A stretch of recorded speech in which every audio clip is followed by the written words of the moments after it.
garnered 1.28 lakh crores of investment, exports boosted by 4 lakh crores, employment generation of over 8.5 lakhs. So in that sense, the PLI schemes is actually gathering momentum, and the results are evident in several product areas such as electronics, pharma, etc. The PLI scheme is beginning to deliver very handsomely on key areas. The logistics performance is also contributing to the export resilience. Some of us might be wondering, what is the export resilience when the merchandise trade value growth appear to have declined in FY24? But you take away the petroleum products and gems and jewelry exports, even merchandise exports actually went up by little under 2% in FY24, apart from services growth. Whether it is the highway construction or in terms of the introduction of new trains and the waiting times in toll plazas, and the number of airports doubling in the last 8-9 years compared to how much we had in the previous 67 years since independence. Container turnaround time at Indian ports, in fact, the seaport statistic, which is covered in the external sector chapter and the services sector chapter, we do talk about the fact that the seaport turnaround time in India is even doing better than some East Asian ports as well. And the pace of railway electrification has also been quite strong. So there is clearly a cumulative and the lagged effect of logistics infrastructure contributing to export resilience and also overall economic efficiency and the relief of supply side constraints. Services export growth, the story of the global capability centers is very well documented, but this captures all of them in one place. India in general is ranked 8th in the business services exports, and 2nd in world telecommunication, computer and information services exports. And overall, India has a 4.3% share. In terms of the share of global value chain related trade, India's GVC contribution has gone up by more than 12.5 percentage points in the last 20 odd years. And the remarkable growth of the global capability centers, starting from the number of centers rising threefold, and in terms of the installed GCC talent, in terms of number of employees, going from 400 to 3,400 in terms of the number of GCC centers operating in India. So clearly, this is one area which might be not only somewhat immune to the introduction of technology, but may actually benefit from it. Coming back to the macro parameters, external debt ratio is much lower than many other countries. In fact, we have a very interesting box item on whether a strong or a weaker rupee is in the overall interest of balance of payments of India, taking both the trade and the capital flows together. From a BOP perspective, what kind of currency stance will be of help to India? It's an empirical exercise. It doesn't have any ideological preference on our part. We simply have recorded what the data tell us. It's very interesting, given that India has a very low external debt ratio. A weak currency doesn't hurt. If India had a very large dollar exposure, a weak currency will be problematic, because what you gain on the trade side, you might lose on the external liability side. But that is not the case with India. You may want to check out that box item. And exchange rate volatility is one of the lowest in emerging market space. And the current account, while it was a surplus in the fourth quarter, overall for the year, it's about 0.7% of GDP. Last time when I stood in front of you in January 2023, we had just completed 1 year of recovery post-COVID. Now we are into our 4th year. And the main theme of the last full economic survey was how the medium-term growth is going to be supported by a much improved corporate and financial sector balance sheet.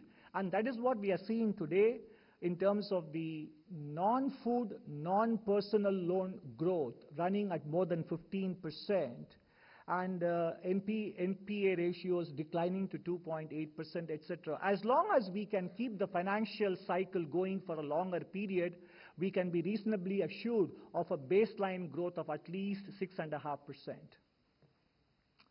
Inflationary pressures under control. In the previous 3 years, the deviation of inflation from the target of 4% is the lowest in India, and the headline inflation rate is coming well within the band and should come to below 5% in the current financial year. And of course, you all know that the core inflation is running well below 4%.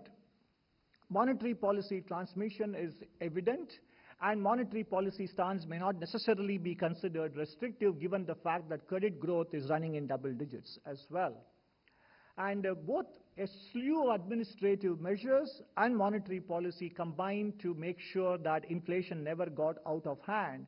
And compared to many other nations, the fact that we had a very small deviation from our target was facilitated by the proactive both fiscal and non-fiscal administrative measures and monetary policy measures taken. The continued improvement in the quality of government expenditure at the union government side is continuing from 88 and 12% ratio between revenue and capital. We are now between 79 and 21. So in some sense, you can see here that the decomposition of the fiscal deficit shows that capital outlay has been consistently increasing. And this is the World Bank recently has a development update which is probably on its way, and they talk about the fact that India's public sector capital formation is actually crowding in the private sector capital formation. Now, ultimately, all these macroeconomic statistics have to result in the most important variable that the public is looking for, are the Indian formal sector creating enough jobs. If you look at it, based on the returns filed by Indian factories, about 2 lakh of them, in the annual survey of industries, factories which are more than 100 workers, they constitute roughly about 21% of the total number of 2 lakh factories. But they constitute 80% of the workforce. Therefore, it is heartening to see that the workforce growth rate in these factories, which have more than 100 workers, is 13.2% in the last 4 years, compared to the growth rate of only 4.8% in relatively smaller factories. So on top of a larger base of workers in the aggregate, factories with more than 100 workers are actually seeing their workforce rise faster as well. And that is a very good sign of formalization of the Indian manufacturing sector. And this is from the ASI data, which is available until 21-22. This is as far as the current state of affairs goes. Coming back to what I said at the very beginning, we are facing a very challenging global environment combined with climate change narrative and the change, and therefore we need to make sure that we pursue all possible approaches without any doctrinaire orientation or ideological orientation. If anything, pragmatism has to be the policy mantra. And second, in terms of the kind of reforms that we need to do, it is no longer about the big-ticket reforms that dominate your front pages, but more about the grunt work. It's about the nuts and bolts of governance. It's about the plumbing of governance that we need to get right in order to be able to drive growth forward. And that is the theme of Chapter 5 of the Economic Survey. What are the ways, what are the sectors, and what are the ways in which we can ensure that growth continues at a pace by which we can have a fair shot at our aspiration of Viksit Bharat by 2047. It is about generating productive employment. We have a few ideas, addressing the skill gap challenge. And by the way, agriculture can be a very important engine of growth. And easing regulatory requirements and financial bottlenecks for MSMEs, managing the green transition in such a way that we don't jeopardize energy security in the name of energy transition, and becoming a manufacturing powerhouse also requires us to get the China balance right. And deepening the corporate bond market means that India has to ride both the capital market and the banking sector, both the horses we need to be able to provide the kind of financing required to sustain an investment rate of 35% in the economy. And of course, inequality is something that we need to always keep in mind to ensure social stability. And when we talk of productivity and skilling, we all know that economic growth is a function of labor force growth and productivity growth. And productivity growth comes from not only a skilled population, but also a healthy population. And there, the private sector and the public themselves have a very important role to play more than the government. And that is why if you have seen the economic survey already, you see that we talk about the compact between governments, private sector and the public, and the compact between the government, the private sector, and the social sector. That is why we said in the article today in Mint, I wrote that we basically need all hands on the table and all approaches on the table. First, we start with agriculture as an engine of growth. Standard economic theory would tell you that as economies progress from lower middle income to middle and upper income, we vacate the primary sector and we graduate towards high-end manufacturing and then services. But given what I showed you earlier about the way the global trades and the global growth is evolving and the kind of protectionism that is becoming rife, agriculture actually still carries a huge potential for driving growth if only we can make sure that the incentives are aligned and allied services in agriculture are also encouraged and land consolidation also happens in a big way. Because more than 85% of the land is only about 2 hectares or less.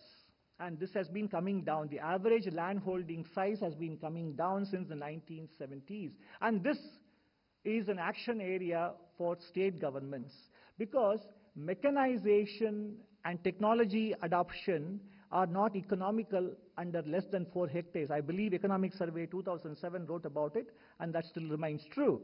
And that is also necessary for boosting the average yield in many crops in India, which are at least about 20 to 40% below global levels, whether you talk about tomatoes or onion or cotton or other vegetables, etc. We can do better. And in fact, we are not even comparing the global best in class. Even the average yield, there is a gulf. And if we can bridge this gulf, we not only ensure domestic food security, but also can become a very important global exporter in the food area, which also gives us strategic advantages. And how rising yield, we have given examples of few crops where the rising yield can actually take us how much we can boost production if only we can improve the yield and bring it to the global average that is shown on the right side. Now, this chart you may have to remember when we come to the end of the presentation as well. This is the monsoon data until about 20th of July from June 1st. This is a 45-degree line, and if you are below the line, basically the rainfall is on the deficient side. Some of the key areas which are very important for grain production are actually receiving deficient rainfall. If you look at the IMD website, you see southern peninsula is very large surplus of about 26%. And northern plains about -12, and also eastern and northeast about -14. So you see that the spatial distribution, and we have been writing about it in the monthly economic review, that we need temporally and spatially well-distributed rainfall season. If that is not the case, then there will be question marks on the agricultural yield, etc. And that is why you will see this reflected in our growth outlook down the road. So far we say the monsoon season, barring a very few weeks in between, hasn't really lived up to the billing that we were looking for. And talking of agricultural diversification, you can see that livestock, forestry and logging, and fishing and aquaculture have recorded a much higher growth than the traditional crops.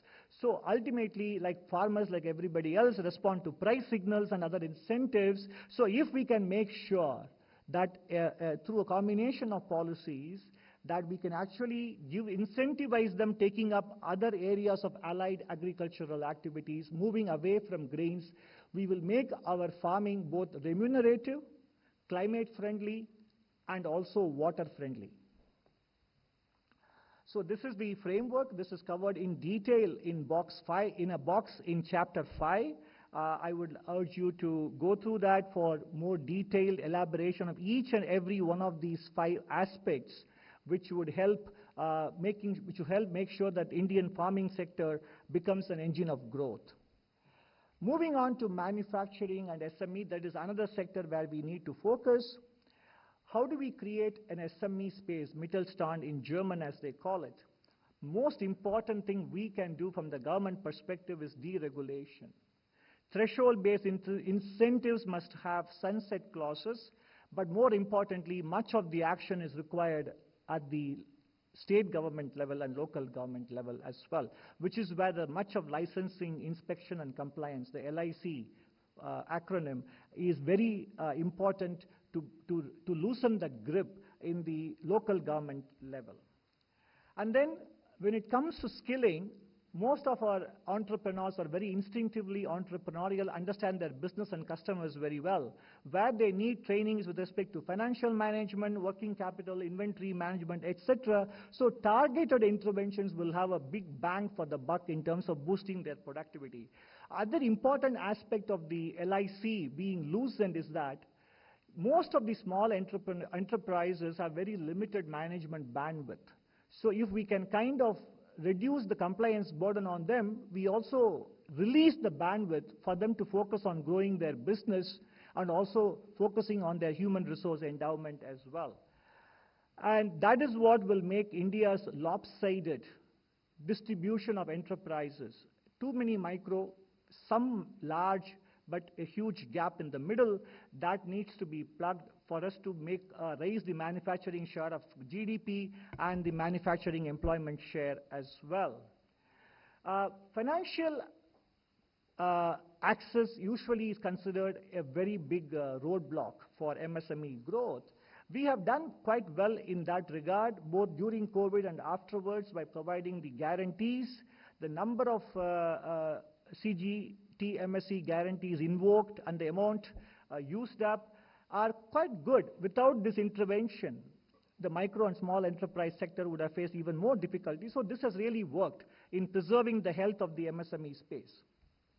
And then the startup ecosystem, from over 13,000 DPI recognized startups are there, and the number of patents filed per year, it is not a typo, it's real, has gone up by 17x between FY15 and FY24, 17 times in the course of 9 years. So startups usually begin with not micro space, but small and medium space. So we are definitely paying attention to the financing and the ecosystem aspects of nurturing SMEs. And we are also beginning to realize the potential of the digital public infrastructure in making sure that our micro, small, and medium enterprises have global access through the digital network. They don't need a physical presence. The open network digital commerce, I remember writing about it with Mr. Nilekani about 2 years ago.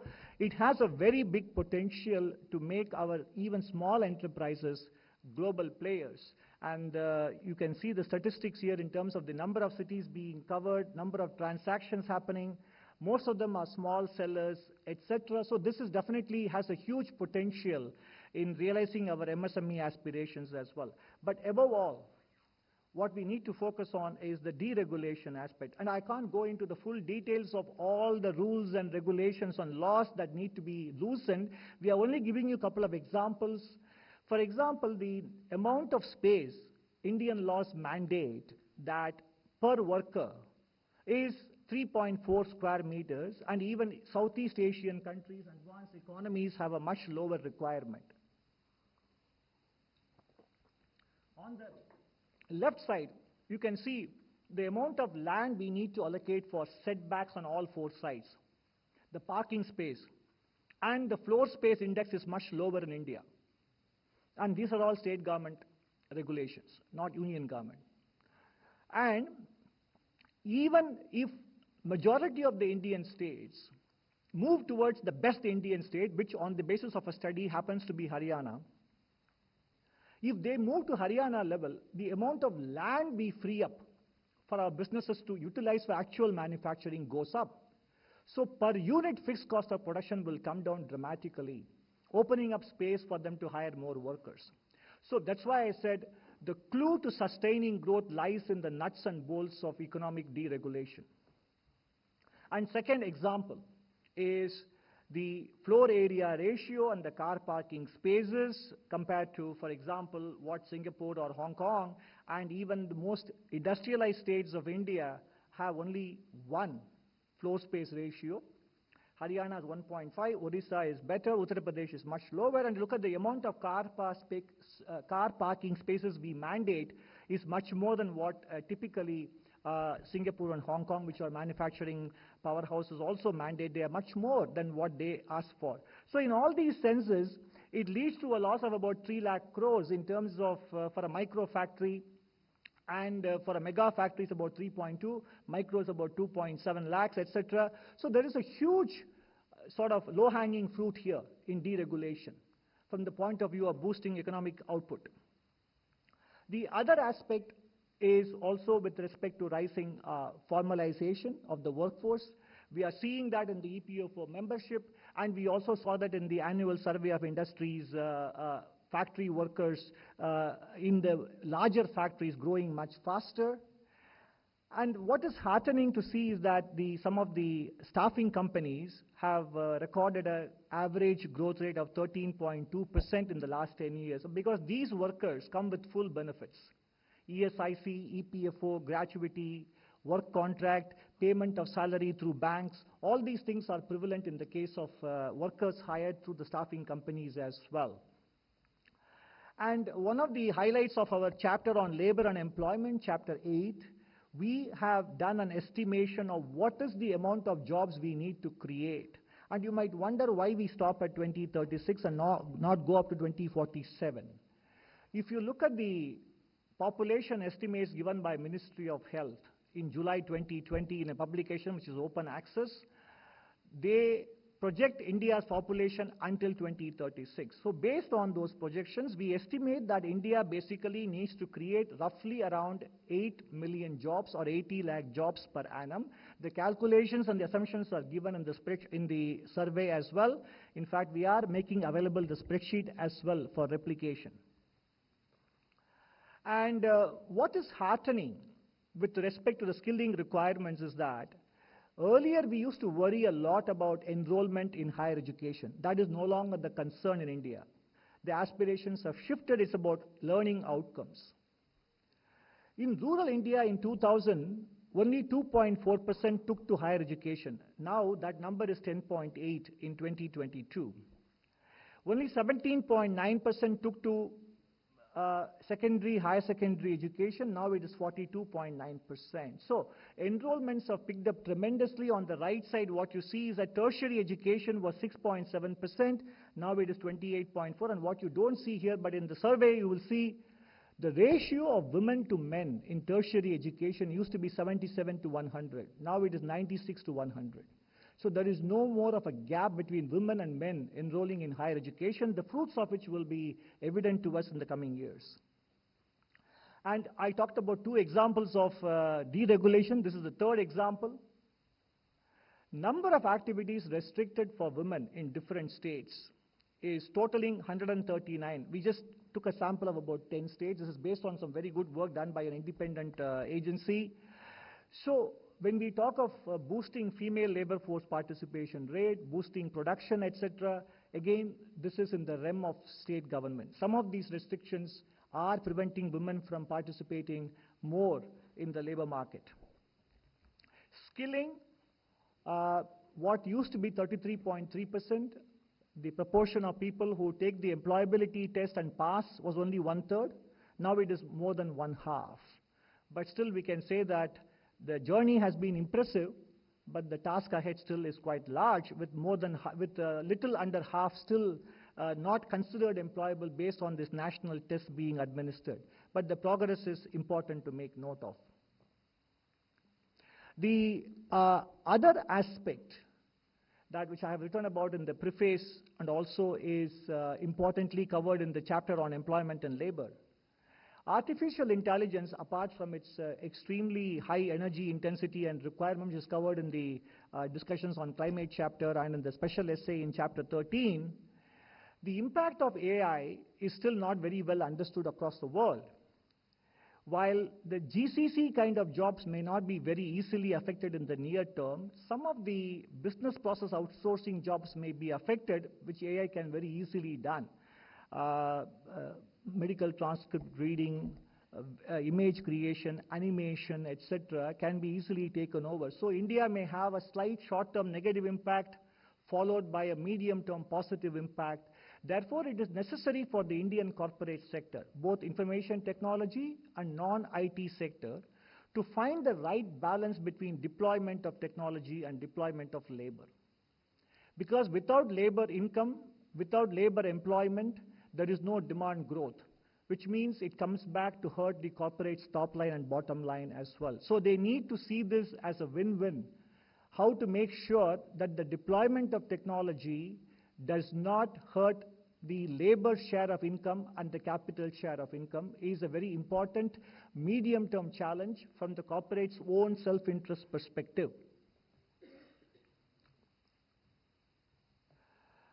And you can see that corporate profitability has gone up from 5.3 lakh crores in FY20 to 20.6 lakh crores in FY23. That's almost 4 times in a space of 3 years, including financial sector. If I exclude the financial sector, it has gone up from 4.1 lakh crore to 13.9 lakh crores based on a sample of about 30,000 plus companies. On the right side, you see the compensation to employees, which usually is a function of 2 variables. One is the amount of hiring you do and the amount of wage growth you give. And that has not correspondingly grown at the same pace. And by the way, this compensation to employees also includes top management salaries and perks, options, etc. So you can imagine if we have the data on the median worker compensation in terms of hiring, etc. So basically the point is, as they said, the deployment of robots in automobile factories in the US was considered a very important development, but then the robots don't buy the cars that the companies make. Similarly, the artificial intelligence you deploy may not buy the products that you make. So in some sense, as we said again, when it comes to driving growth, it is not just the union government, it is state governments, it is local governments and the private sector finding the right balance between capital and labor. And more importantly, to get the manufacturing right, the China challenge that India has to deal with. In terms of India's trade deficit with China, much of it comes from capital goods products, which means they are important inputs into our production process. And the trade deficit is roughly around $87 billion as of now. And trade diversion by the West away from China can actually cause India to widen the trade deficit. Indian industries will be placed as intermediate suppliers between China and the West, and the drive for enhanced manufacturing capacity within India may also make us more dependent on capital goods because Chinese capital goods manufacturers have also eliminated competition in Europe elsewhere. So we have no alternative choices to depend on. And in the near term, the negative capacity utilization change, i.e. idle capacity in China on the left, and more strangely or somewhat disappointingly, their willingness to stay in the low-skill manufacturing, low-intensity manufacturing, despite making considerable progress in battery technology, electric vehicles, etc., high labor content, low value added, and low skill manufactured goods, they are still very much present and they are rising as well, whether it is knitted apparel, footwear, leather, etc. So you take both these things together, this could be one of the risk factors making India's capital formation grow more slowly than otherwise. So given this, if we continue to import goods from China, given that they have excess capacity, and they are also considerably foraying back into low-skill manufacturing, the trade deficit will only continue to widen. Therefore, we need to strike the right balance between import of goods and import of capital, i.e. FDI. This is also a box item in Chapter 5. Brazil and Turkey, for example, they raised barriers to imports of EVs from China, but incentivized FDI from China for EV manufacturing in their countries. So this is the kind of balance we need to figure out as well. Coming to climate change, which is the topic of Chapter 6 and the special essay Chapter 13, look, nobody is in denial, especially those of us living in Delhi can very well understand that climate change is a reality, global warming is a reality, and it is mostly anthropogenic. There is no question about that since 1980s. But the question is, life is only about trade-offs. Whether it is personal decision-making or economic decision-making, it's about trade-offs. We have to recognize that if we go too fast into renewable energy, we become overly dependent on single country for the resources. Technological challenge is still there. There is not enough storage in the world for renewable energy, and you need backup from fossil fuel energy in the night when there is no sun and when the wind doesn't blow. And India is a relatively scarce in usable land, which is required for multiple purposes. And there are fiscal implications in terms of tax revenue foregone and freed revenue foregone from fossil fuel transportation or fossil fuel sale. And what about labor displacement, which is currently employed in the traditional energy sector? And what happens to stranded assets impairing bank balance sheets?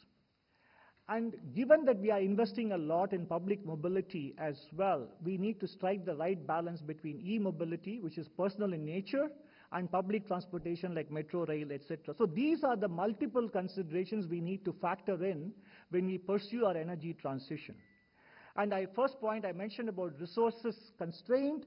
The red color is very ubiquitous in this slide, and you can see that the dependence on China for cobalt, lithium, graphite, given their processing capabilities, geographical concentration of refined products, and as well as dominating in the downstream and mainstream EV supply chain. This is a reality. And there's an article in The Economist in May which talks about some solar wafer making equipment being exported to India being delayed, etc. So between modules, cells, and wafers and polysilicon, we have made some headway in solar module manufacturing, somewhat less so in solar cell manufacturing, but wafer, we are in the early stage. But the wafer making equipments have to come from China. So in that sense, we need to understand all these dimensions as we manage our energy transition as well. And look at the amount of revenue we generate from coal-free transport for the railways, and the amount of tax revenues we collect between center and states by selling petrol and diesel. It's about 7.5 lakh crores every year. So the speed with which we abandon ICE engine-driven vehicles will also impact sale of petrol and diesel and therefore tax revenue.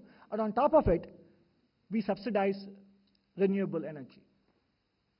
Moving on, in terms of land availability, also apart from when we talk of energy transition, we always focus on new supplies, alternative supplies, wind energy, solar energy, nuclear, etc. But the source of energy demand has to be addressed, and surprisingly in the West, food-feed balance is a very important source of energy demand. And therefore, the amount of land that gets freed up in terms of and India actually is a good example in making sure, as we'll see in the next slide, India actually has a much better balance in terms of food versus feed, in devoting the amount of land we need for feeding the population and feeding animals. So the land that is freed up in having a better diet mix will go towards making land available for renewable energy. You see the chart here. India has a very low share of cereals allocated to animal feed. Animal feed consists of mostly human inedible food, but in the developed world, most of the land is being utilized for generating food, which goes to feed either industrial uses or meat production. The important thing here is that if the rest of the world were to follow the same principles as the West, we simply don't have enough land to feed our people, to feed our animal, and to provide for renewable energy, and to provide for industrialization and manufacturing growth. So again, it's a question of finding the right balance. So as I said at the very beginning, policy is no longer about whether we do energy transition. Policy is no longer about whether we grow manufacturing. Policy is no longer about whether we do skilling or employ more women in the workforce. All these things need to be done. But how is the key issue. That is why, as I said, the mantra for reforms is all about grunt work. And that requires a tripartite compact between industry, government, and academia. When I say government, it means governments rather than government in singular, union, state, and local. And as far as the private sector is concerned, on the left, abandoning short-termism, focusing on job creation, investment in R&D, because Indian private sector has a very low R&D investment, and carefully deploying capital and energy intensive technologies. AI actually is highly energy intensive. And many of the major IT companies in the world are pushing back their net zero commitments because of their AI data center deployment. And also, the private sector has a responsibility to shape the design of higher education. And also, more importantly, when I spoke about the health of the Indian youth, some of the kind of food products that the Indian private sector markets to our youth have a detrimental impact on long-term productivity of our youth as well. So in that sense, these are the areas in which the private sector has to think about its role in Viksit Bharat. On the right side, we have the role of governments, unshackling the private sector,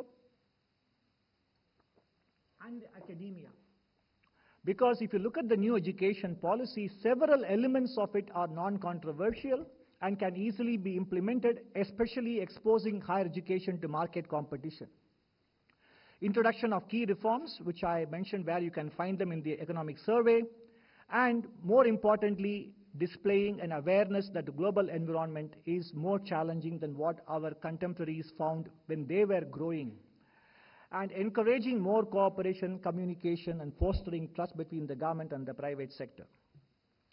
Now, we may have written 476 pages, but you will focus on only one paragraph in Chapter 1, State of the Economy. That's the reality, which is the Chapter 1 and the last para on what is the growth outlook, and why, when everybody is saying 7, 7.2, etc., why is this guy saying 6.5 to 7?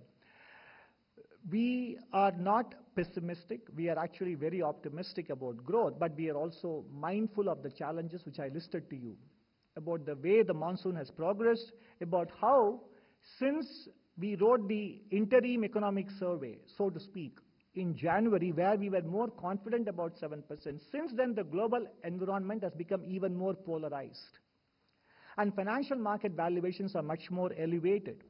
So given that we feel 7% is doable, but yet we want to be not necessarily cautious, but somewhat prudent in projecting, we would rather be very pleasantly surprised than being forced to face disappointments.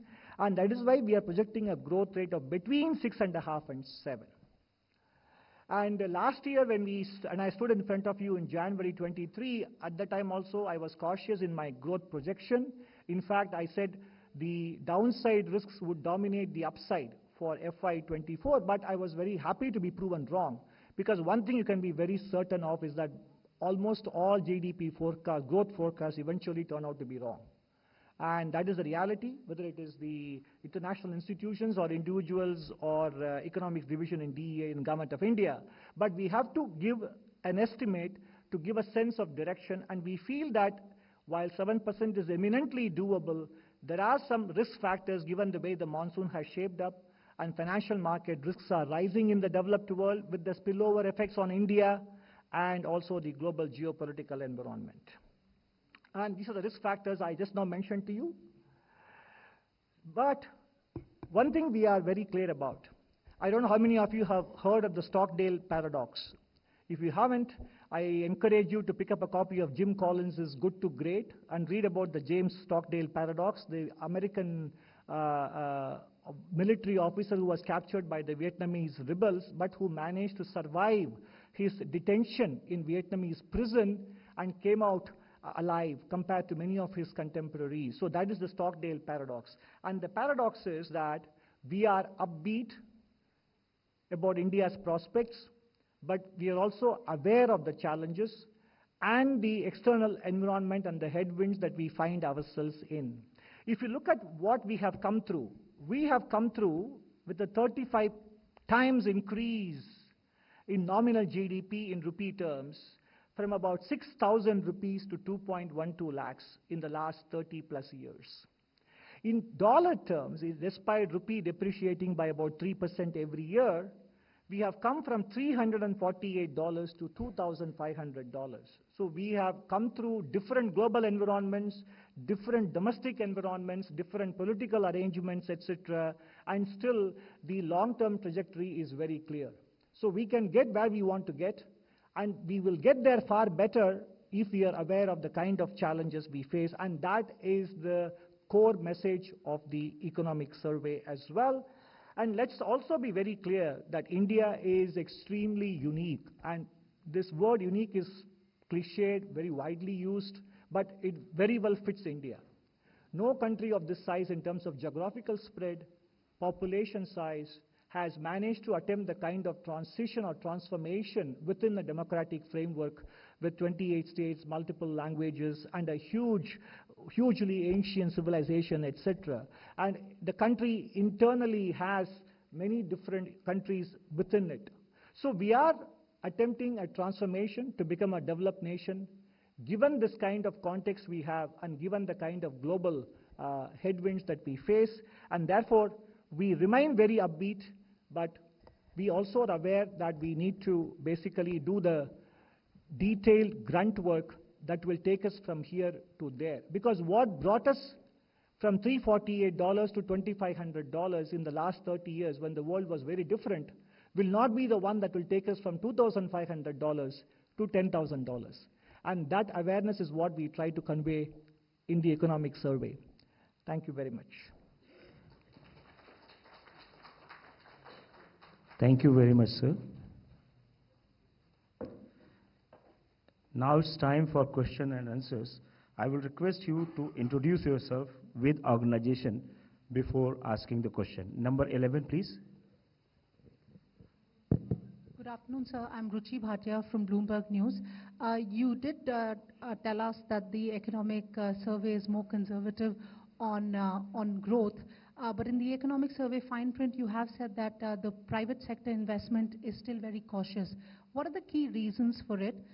That's number one. And secondly, while you've put out an estimate for 8 million jobs that will be needed in the non-farm sector, if private sector investment continues to be weak, how do you expect these jobs to be created in the economy?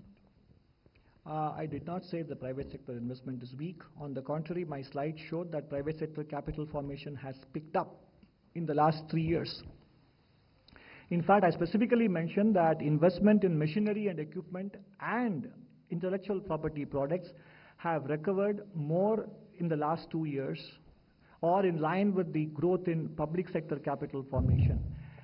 I said that private sector it's a risk factor. It is not a baseline scenario. It is a risk factor. That if seeing the excess capacity in China and seeing the way the global environment is evolving, if the private sector were to turn cautious, and by the way, when it turns cautious, it doesn't mean that there is an absolute decline in capital formation, but the growth rate may slow. In fact, one of the slides we showed, the private sector capital formation on the basis of the data available from a small sample of 3,000 plus companies grew by 20% in FY24, 19.8%. Now, in FY25, it grows by 12% or 15%, let's say, for example. You might say that the growth rate has slowed down. We are not saying that the private sector capital formation will not expand. What is the question? The fact that 8 million jobs need to be created in the non-farm sector. I mean, which are the areas that you're looking at where these kind of jobs will be created? Also, if only 50% of the graduates are employable, how big a risk do you think will it be for the new jobs and, of course, the kind of skill sets that the kids will need to have?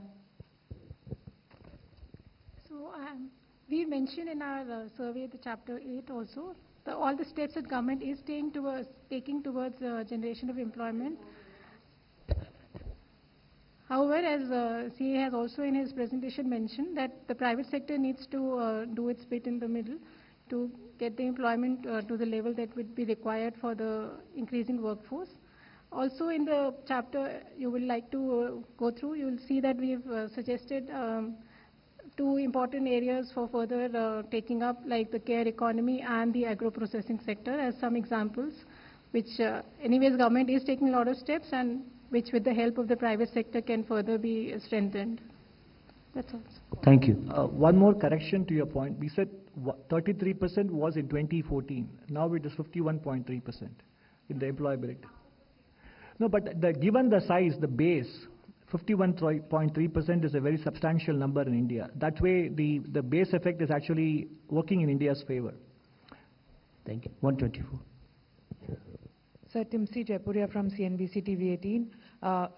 Two key questions here. One on AI. You have said that AI is going to take away a lot of jobs, but the corporate sector or the private sector has to be a little mindful because it is going to impact both their top line and bottom lines if they do not work on the labor force and the employment and the labor force incomes. Apart from that, would you like to elaborate on that? What sort of challenges or threats are you seeing, and what you want the corporate sector to be mindful of in terms of when they work on this? Also, apart from this, you said deregulation of policies. Policies are leading to a lot of burden for the corporate sector and the private sector, and especially SMEs. The burden is increasing, and that is creating a lot of issues. Though that has lightened, is what you said in your preface also, that the burden has lightened over the years, but yes, it is still quite high. So what do you mean about that? Before I answer both your questions, I want to correct two impressions that came out in your question. I didn't say AI will take away a lot of jobs. I simply don't know. I didn't say that. I said it is possible that jobs related to business process outsourcing in the short run may be under threat, whereas AI might actually turn out to be a job booster in, and a complement to labor in higher skilled jobs. I said the impact of AI on employment across the world is barely understood. So it is very early days to talk about lot of jobs will be lost or too little jobs will be lost. Nobody knows, but we need to be mindful of the possibilities, and we need to make sure that as we deploy AI, we also prepare the population to be able to participate in it by redesigning curriculum, by creating in-house courses, etc., to make them AI employable and AI compatible. So the reference to lots of jobs was not there in my presentation. And secondly, when I talked about deregulation, I didn't say about the private corporate sector. I spoke about the MSME sector much more. The private corporate sector, by all accounts, based on profitability data, is doing very well. And they have one of the lowest tax rates also among the world. So important from the point of view of boosting manufacturing and creating a Mittelstand, the spine or the vertebrae of the economy, which is basically the small and medium enterprises, and that is where deregulation will have a much bigger bang for the buck. And we have given some examples in the presentation and also in the survey. But ultimately, it is an area which predominantly, not fully, predominantly lies with the state governments, and they have to look at their respective statutes, rules, regulations, inspection and compliances to be able to unshackle the productive sectors.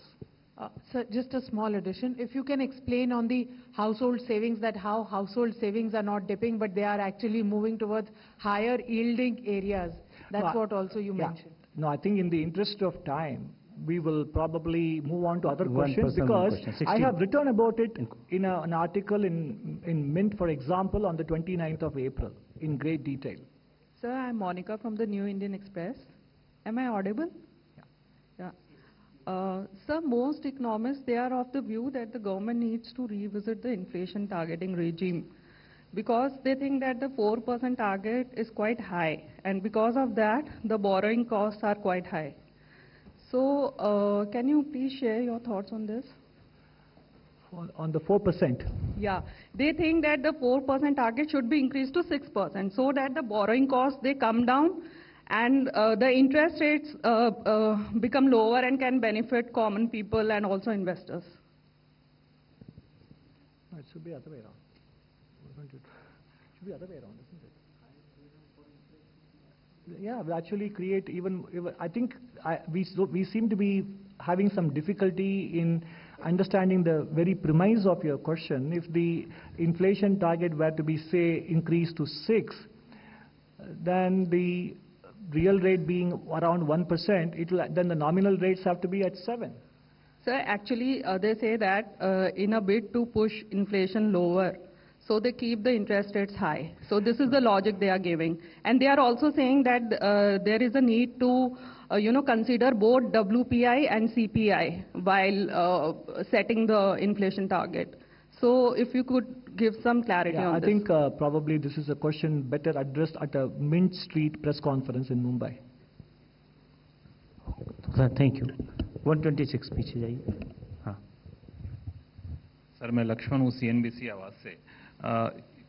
Capital market को लेके economic survey में कहा गया है कि the significant increase in retail investors in the stock market calls for careful consideration. मेरा question ये है कि इक्विटी मार्केट के रेगुलेटर या फिर फाइनेंस मिनिस्ट्री से इकोनॉमिक एडवाइजर का क्या सजेशन है, किस तरह का रिकमेंडेशन है इस कैपिटल मार्केट में जो रिटेल इन्वेस्टर्स का पार्टिसिपेशन बढ़ रहा है उसे.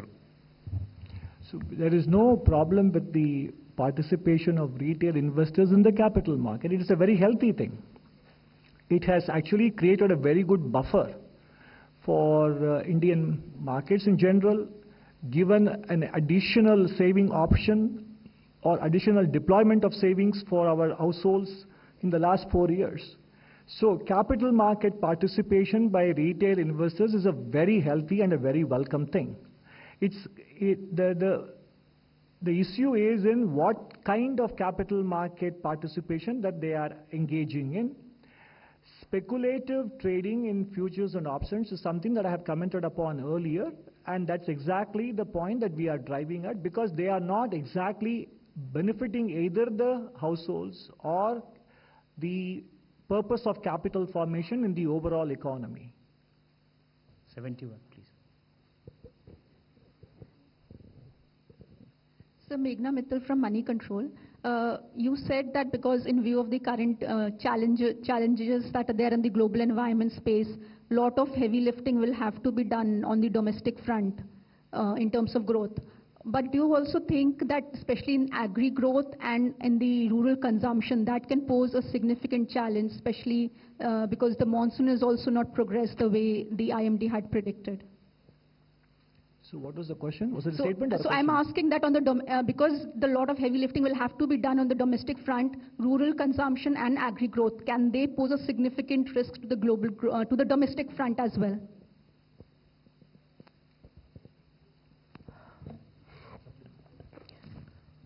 So the chapter on agriculture and food management, which is I think chapter 6, talks in detail about the measures that have been taken by the government to basically keep the agriculture sector growing. The public investment has increased over time in agriculture, and and you also see substantial subsidies and policies that are generally pushing the farmers, the agriculturalists, to move towards areas that will generate higher incomes, like the animal husbandry or fisheries and other allied sectors. I think in that sense, the government is cognizant that agriculture sector needs to be and is the mainstay of the economy, with the large proportion of the people employed there.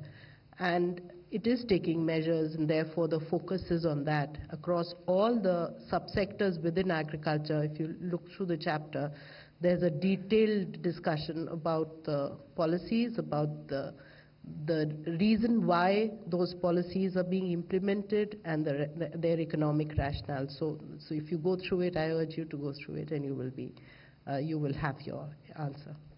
Thank you. 265, please.